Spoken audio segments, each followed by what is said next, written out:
I was just grabbing a folder from the table when my mom's best friend bent over. Her collar slipped, she caught me staring, and with a teasing smile she whispered, "Don't tell your mom." That's when everything changed. I wasn't supposed to be home that afternoon. My plans had fallen through, so I found myself back at my mom's house, lazily flipping through my phone at the kitchen counter. The house was quiet, filled only with the faint hum of the fridge, until the front door opened and I heard voices, my mom, and another voice I instantly recognized. Her best friend. She'd been around my whole life, though I hadn't seen her much since I'd moved out. She was the kind of woman who always seemed perfectly put together, not in a flashy way, but in the way her presence felt calm, intentional, like she carried her own sunlight wherever she went. They came into the kitchen, arms full of papers and folders. Apparently, they were working on some event planning together. I nodded a quick hello, trying to look casual, though my stomach felt oddly tight. I told myself I wouldn't stare, but my eyes kept drifting toward her. She was wearing a loose button-down shirt, sleeves rolled up, hair falling over her shoulder, as she leaned over the table to sort through a stack of envelopes. Her laugh was low and warm when my mom made a joke. Then it happened. One of the envelopes slid off the table, and she bent down to pick it up. Her collar shifted, falling open just slightly, just enough for my breath to catch. I looked away instantly, heat rising in my face, but it was too late. When I glanced back, she was standing there holding the envelope, her head tilted, an amused smile tugging at the corner of her lips. She walked over to me, the faint floral scent of her perfume reaching me before she did, and held out the folder I hadn't even noticed was on the counter. As I reached for it, her fingers brushed against mine, a light, fleeting touch, and then she leaned just close enough that her voice felt like a secret meant only for me. "Don't tell your mom," she whispered with a playful sparkle in her eyes. My throat went dry. I managed an awkward smile, and she turned back to the table as though nothing had happened, resuming her conversation with my mom. But my heart was still thudding, and the moment kept replaying in my head, sharper and slower every time. When she left later that afternoon, she gave me a quick, easy smile before closing the door behind her. I stood there a long time after, folder still in my hand, wondering why such a small moment had changed the way the whole room felt, and why I suddenly couldn't wait to see her again. That night, I couldn't stop thinking about her. Not in some wild, dramatic way, just in quiet flashes. The way her shirt had slipped when she bent down. The way her eyes had glinted with mischief when she whispered those words. The way her perfume had seemed to stay in the air even after she left. It wasn't just that moment. It was how natural it had felt, like she knew exactly what effect she had on me and didn't mind. Or maybe I was imagining it. The next morning, I tried to shake it off. I went for a run, showered, made breakfast. But when the doorbell rang and I heard her voice again, cheerful, steady, my heart leapt before I could stop it. I found her in the living room, setting a small box on the coffee table. She was dropping something off for my mom, who was still upstairs getting ready. She looked different today, not dressed up, just casual in a soft sweater and jeans, hair loose, no makeup that I could see. She smiled when she saw me. "Morning," she said. Her voice had this way of making everything sound calmer, like the room had just exhaled. "Morning," I replied, leaning on the doorframe, pretending to be casual while every sense I had was tuned to her. She asked about my work, about how life was going since I'd moved out. It wasn't just polite small talk, she actually listened, nodding thoughtfully, asking follow-up questions. I found myself telling her more than I'd planned, about the projects I was working on, my plans for the next few months.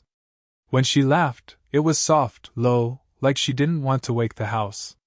My mom came down eventually and they chatted about their plans.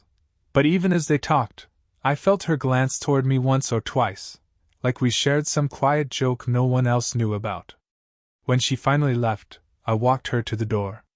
She thanked me for the chat, her hand brushing my arm as she passed. It was such a small thing, but my skin stayed warm where she touched me long after the door clicked shut. I stood there, watching her walk down the driveway, the sun catching in her hair. Something about the way she moved, unhurried, sure of herself, made me feel like I was seeing her for the first time. That night, I caught myself smiling at random moments, remembering the lightness of her laugh. It wasn't just curiosity anymore. It was something quieter, deeper, like a thread had been pulled, and I couldn't help but follow where it led. Over the next few days, I started noticing a pattern. She seemed to stop by more often, sometimes to drop off papers for my mom, sometimes just to say hello. Maybe it had always been like this, but now I was paying attention. I found excuses to linger when she was around. If she was in the kitchen with my mom, I'd wander in under the pretense of making coffee. If she was sitting in the living room, I'd find something on the bookshelf to pretend to look through. One afternoon, the sky opened up with a sudden downpour. My mom had gone out to run errands, and I was half asleep on the couch when I heard a knock at the door. It was her, standing on the porch, hair slightly damp from the rain, holding a stack of folders close to her chest. "She's not here," I said, stepping aside. "That's fine," she replied, shaking droplets from her sleeve as she came in. "I just needed to drop these off." I offered her a towel, and she smiled as she took it, her fingers brushing mine, again, just enough to make my chest feel tight. When the rain kept coming, she stayed a little longer. We ended up sitting on the covered porch, listening to the storm, cups of coffee warming our hands. The air smelled of wet earth and jasmine from the garden. For the first time, we talked about more than errands and schedules. She told me about her work, the long hours, the satisfaction of getting things done. Then, her tone softened. "Sometimes I wonder if this is it," she said, gazing out at the rain. "If life just stays like this." I hesitated, then admitted, "I've been wondering the same thing lately. If I'm actually heading towards something, or just waiting for things to happen." She turned toward me then, her expression unreadable for a moment before softening into something almost proud. "You think about things differently," she said. "Most people your age don't stop to ask themselves that yet." The compliment hit deeper than I expected. The rain kept falling, but neither of us seemed in a hurry to move. At some point, she shifted closer to avoid a drip from the roof. Our knees brushed lightly, so lightly that I almost thought about moving mine away, but I didn't. We just sat there, listening to the rain, sharing a quiet that didn't feel empty. When she finally stood to go, she touched my shoulder as she passed, a simple gesture, but it left me feeling steady and unsteady all at once. I watched her walk back to her car, the rain softening to a mist. For the first time, it felt like she wasn't just my mom's friend anymore. She was becoming something else, someone I wanted to understand. It was a Thursday evening when everything shifted. My mom had gone out with friends, leaving the house unusually quiet. I was sitting at the dining table, reading, when there was a light knock at the door. When I opened it, there she was, holding a small bag, smiling a little sheepishly. "I was on my way home and remembered your mom needed this," she said, holding up the bag. "Mind if I drop it off?" "Of course. Come in," I said, stepping aside. She walked in, her heels soft against the floor, her hair slightly windblown from the evening breeze. The house felt warmer instantly, like it always did when she was around. We ended up in the kitchen, making tea while she set the bag on the counter. Somehow, what should have been a quick drop-off turned into her sitting at the table with me, chatting about the book I'd been reading. When I offered her the book, she took it, turning the pages carefully, smiling at my notes in the margins. "You think too much," she teased gently, her voice soft and amused. I grinned. "You sound like my mom." She laughed, shaking her head. "No, your mom just thinks you work too hard. I think you notice things. It's a good thing." There was something in the way she said it, not just casual praise, but as though she was telling me something personal. At some point, I leaned over to grab another book from the table, and a strand of hair fell into my face. Without thinking, she reached across and tucked it behind my ear. The gesture was so small, so natural, but everything in me went still. Her hand hovered for a second too long, like she'd realized what she'd done, and our eyes met. The room felt different all at once, quieter, heavier. Her expression softened, her lips curving into a faint, almost apologetic smile. "You really are easy to talk to," she said quietly, as though admitting something. I swallowed, my heart thudding, not trusting myself to say anything that wouldn't sound too much, too soon. She pulled her hand back slowly, her fingers brushing the side of my face as they fell. Then she stood, smoothing her shirt. "I should get going," she said, her tone light but not quite casual. I walked her to the door, feeling the air buzz with something we hadn't put into words. When she stepped out, she paused on the porch, looking back at me with a smile that lingered a second too long. When the door closed, I just stood there, heart still racing. Something had changed between us tonight. Whatever it wasn't going back to what it had been before. The next day, I couldn't shake what had happened. Every time I replayed her hand tucking my hair back, I felt that same quiet, charged pause. But there was something else mixed in now, a strange weight in my chest, like I had crossed into new territory without meaning to. When she came by that afternoon, I noticed right away that something was different. She was friendly, of course, she always was, but there was a new caution in the way she moved. Instead of sitting next to me at the table like she had last night, she chose the armchair across from me. She kept the conversation light, safe topics like the weather, my mom's schedule, what errands she had to run.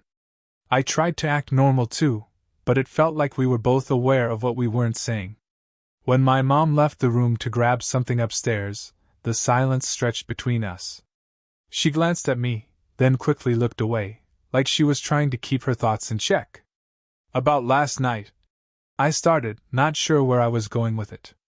Her eyes flicked to mine, warm but guarded. "It was nothing," she said softly, as though reassuring herself as much as me. Then she added, almost under her breath, "We shouldn't make this complicated." Her words hit harder than I expected. "I didn't think it was complicated," I said quietly, unsure if I was being too bold. She smiled faintly, but it was a sad kind of smile.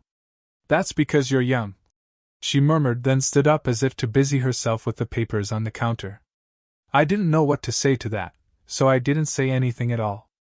Later, when she asked if I could help her bring in the groceries from her car, I followed her outside. The air was cool and smelled faintly of rain. We each grabbed a bag, and at one point, our hands brushed on the same handle. It was the smallest thing, a fleeting touch, but we both froze for a heartbeat, either of us pulling away immediately. When she finally let go, she gave me a look that I couldn't quite read. "Thank you," she said quietly, her voice gentler than before, and carried her bags inside. The rest of the visit felt quieter. When she left, she didn't linger at the door this time. That night, I lay awake staring at the ceiling, replaying every word, every glance.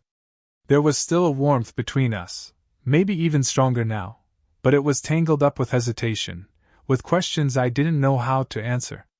For the first time, I wondered if I was in over my head. A few days passed before I heard from her again. This time, it wasn't a knock at the door, it was a text message. Just seeing her name pop up on my phone sent a rush through me. "Hey, are you busy? I could use a hand with something if you're free." She'd never texted me directly before. I stared at the screen for a moment, then replied that I'd be there. Her house was only a short drive away, but it felt like crossing into another world, one that belonged to her alone. When she opened the door, she smiled in that warm, slightly apologetic way she had. "Sorry to drag you over," she said, stepping aside to let me in. "My faucet's been leaking, and I didn't want to wait all weekend for a plumber." I fixed the faucet easily, but neither of us seemed in a hurry for me to leave. When I stood up from under the sink, she was standing nearby with 2 glasses of water. "Sit down for a minute," she said softly. "You look like you could use a break." We ended up on the couch, the late afternoon light slanting through the curtains, filling the room with a golden haze. For a moment neither of us spoke, just the faint ticking of the clock on the wall, and the distant sound of birds outside. She was the first to break the silence. "I've been meaning to say," she began, then paused, looking down at her glass. If I seemed distant the other day, it wasn't because of you. She let out a breath. I've been feeling a little lonely lately. And I didn't want to make things weird between us. Her honesty caught me off guard. You didn't make things weird, I said quietly. If anything, I've just been trying to figure out why being around you feels different lately. She looked at me then, her expression softening. Different good or different bad? Good, I admitted, the word coming out before I could overthink it. Something eased in her shoulders, like she'd been holding her breath. Slowly, she set her glass down and reached over, resting her hand over mine. Her touch was warm, steady, and full of something I couldn't quite name, not playful this time, not teasing. Just real. I'm glad, she said quietly. Because you've been a comfort to me in ways I didn't expect. For a moment, all I could do was sit there, feeling the weight and gentleness of her hand. When she finally stood to walk me to the door, there was no awkwardness, only a quiet understanding. Whatever this was between us, it wasn't just in my head anymore. After that afternoon at her house, things felt different, not louder or more dramatic, but quieter, steadier, as though something had finally settled between us. When she came by the next weekend for a small family dinner, I was nervous at first. My mom was bustling around the kitchen, asking for help with plates and drinks, completely unaware that every glance, every brush of movement between us now carried a different weight. She sat at the table across from me, her hair loose around her shoulders, her smile soft when our eyes met. There was no rush, no secrecy, just a quiet recognition. Throughout dinner, I caught little moments that felt just ours, a look shared across the table, the faintest curve of her lips when my mom told a story, the way her foot brushed mine under the table and didn't pull back right away. After the meal, my mom left to drop something off at a neighbor's, leaving the two of us alone in the kitchen, washing and drying dishes side by side. It felt oddly domestic, like we'd been doing this together for years. You've been quiet tonight, she said softly, glancing at me as she passed me a plate. I smiled. Just thinking. About what? I hesitated, then decided there was no point in holding it back anymore. About how much has changed in just a few weeks. About how I'm glad it did. She set the dish towel down, turning to face me fully. Her eyes searched mine, as if making sure I meant it. Then, with a quiet exhale, she stepped closer and slipped her arms lightly around my waist. It was a gentle hug, but a full one, her cheek resting against my chest, her warmth seeping into me. For a moment, everything else fell away, the clink of dishes, the hum of the fridge, the noise of the world outside. All I could feel was the quiet steadiness of her heartbeat against mine. When she finally pulled back, her hand lingered against my side. Thank you, she whispered. For what? For not telling your mom, she said with a small, teasing smile, then softer. But mostly for seeing me.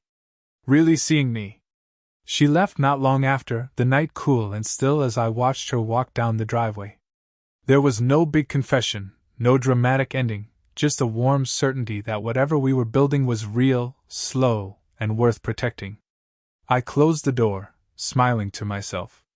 Something had started between us, not loud or rushed, but quiet and steady, the kind of thing that doesn't need to be announced to be felt.